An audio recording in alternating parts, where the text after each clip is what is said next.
Welcome back to Indianomics. We have been discussing with Hitendra Dave of HSBC and Neeraj Gambhir of Nomura about the liquidity management tools that the Reserve Bank uses and whether it should move to keeping surplus liquidity in the interbank system, especially when it is in an accommodative mode. Well, Hitendra, before going to the break, you were saying that we are very far from a surplus liquidity situation. My point is that if the Reserve Bank were to go ahead and do OMOs to the extent of the deficit, which is 1.5 lakh crore, by the time it works its way into the system, it may be very difficult to control the M3 at a later stage. Your point? No, the point I was actually making was that, I don't think it's 100,000 crores. I think as a starting point, let's agree what is an appropriate level of liquidity. Okay, is it the system not having any surplus and not having any deficit? If that be the case, it appears that currently the RBI needs to do anywhere around 40 to 50,000 crores more of OMOs. But you have to take into account the fact that, as Neeraj mentioned, you have to be slightly forward looking in these aspects. So over the next 12 months, the system is once again, now this is unique to a country like India where the system loses something like 200 to 250,000 crores by way of increasing the currency in circulation. Now that means if you do this 50-60,000 crores which I'm talking about today and don't do anything, then next March when government balances go once again to 150,000 crores, you are looking at total dependence of RBI of almost 400,000 crores. Now, whether we like it or not, that's the reality. So over the next 12 months, after doing this 50-60,000 crores, the RBI needs to do another 200-250,000 crores. Now it has to choose whether it is comfortable with an assumption that it will be able to buy $30-odd billion or $40-odd billion, or whether it wants to split that a little bit with increase in INR assets, or it might even have to explore the CRR tool at some point of time, because I agree with you, you just cannot keep buying bonds endlessly, just to arrive at this balance. Okay, the problem is the RBI has three imponderables which it cannot predict: FX flows, government balances and currency leakage. And currency leakage also is now becoming increasingly unpredictable. We are getting into an election season, so we don't know how much of currency leakage will happen. Neeraj, there is this new committee which the government is going to appoint to look at government balances. One would assume that it will also have Reserve Bank officials in that committee. Should it be that every time the deficit in the system goes beyond the point, say beyond that 40-50,000 mandatory 1% of deposits, then the RBI should cancel the T-bill auctions? Yes, you do need a certain amount of dynamic cash management by the government, especially now that the government is, trying to collect cash proactively for its next year's liabilities and making sure that it has enough cash going into the next year. Both treasury bills as well as the cash balances of the government are actually meant for making sure that they have, they can manage their payments smoothly. So you can actually play between the outstanding cash balance that the government has, the amount of outstanding treasury bills that they, that they have, the overall issuance of treasury bills to some extent. I'm not sure you can actually deal with the entire 1,70,000 crore problem by just managing the treasury bills.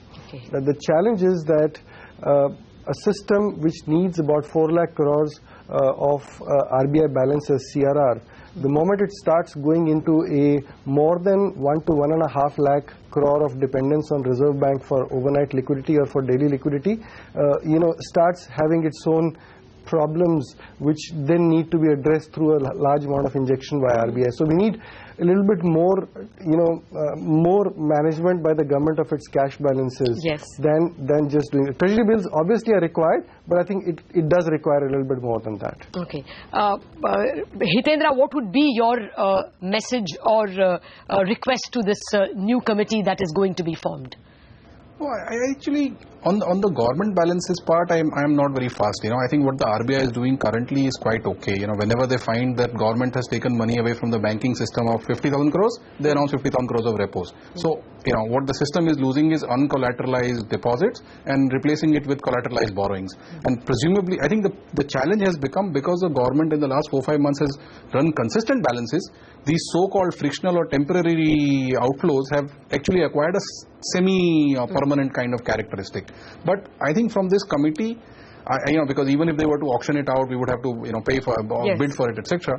I think it would be very helpful to get study on seasonality so that the system can prepare in advance, and B, which is already in place, but if that can be made more and more updated in terms of information regarding government balances and likely significant chunky outflows and inflows, which we do not know of, because we only can see right now bond market related flows, maturities, coupons, etc., etc. Okay. But otherwise, I think, I would make the point that the challenge for the system right now is not the frictional tightness. The frictional tightness can be very well managed with the way RBI currently provides repos at very, very short notice. There is no issue there. I think the bigger issue is around how to manage this persistence of outflow, which is acquiring a rate of around 15 to 20,000 crores a month. Off late, it's like 20,000 crores a month. So you've done OMOs of 30,000 crores in the last 2 weeks or so, but that's been matched by a currency outflow. Okay. And therefore you are back to the same level of deficit as you were earlier. Okay. And which is the challenge. I think that part needs to be addressed. This part I'm quite comfortable with as is on. Yeah, sorry, I just wanted to add to what Hitendra is saying. I think my wish list has actually been for a very long time that we need to take the government cash balances out of this equation. I think the core thesis and the core problem here is that we have something which is basically a treasury management which is getting mixed up with a more strategic monetary policy operation. Yes. I think we need to separate the two. And that, to my mind, is the real long-term solution here to start off with. But I'm not sure if we can implement that at this point in time. Maybe it requires some amendments to the Reserve Bank Act so that, government can start directly dealing with the banks rather than going through RBI's balance sheet. That, I think, is a very, very important aspect here. And the second important aspect, I think, that needs to be addressed is the question that Hitendra started with, which is that what should be the liquidity surplus or deficit in different cycles of monetary policy, i.e. should you run both easing and tightening policy with deficit stance, which is the case currently, or should you run a easing policy with a surplus stance and a tightness policy with a deficit stance. I think that also requires a little bit of a debate and clarity in my mind. Okay. Neeraj, Hitendra, we are out of time. Thank you very much for joining me. Well, the key takeaways. One, the key reason for the big liquidity deficit is people withdrawing cash is unusually more this time around. Two, given that this cash leakage is rising, Reserve Bank should do a lot more open market purchase of bonds. It must buy at least 50,000 crore more government bonds from the market in the near term. For the next takeaway, for the coming year, if currency leakage continues to create liquidity deficit, RBI may have to consider a CRR cut. Fourth, on an ongoing basis, the Reserve Bank must consider cancelling T-bill auctions when the liquidity deficit is high. But the final and the most important takeaway, the big question to debate is, should Reserve Bank keep a deficit liquidity at all when it is in a cutting rate stance? That question still doesn't have a unanimous answer, especially in an economy like ours, which has a higher tendency towards inflation. That's it on this edition of Indianomics. Thanks for watching.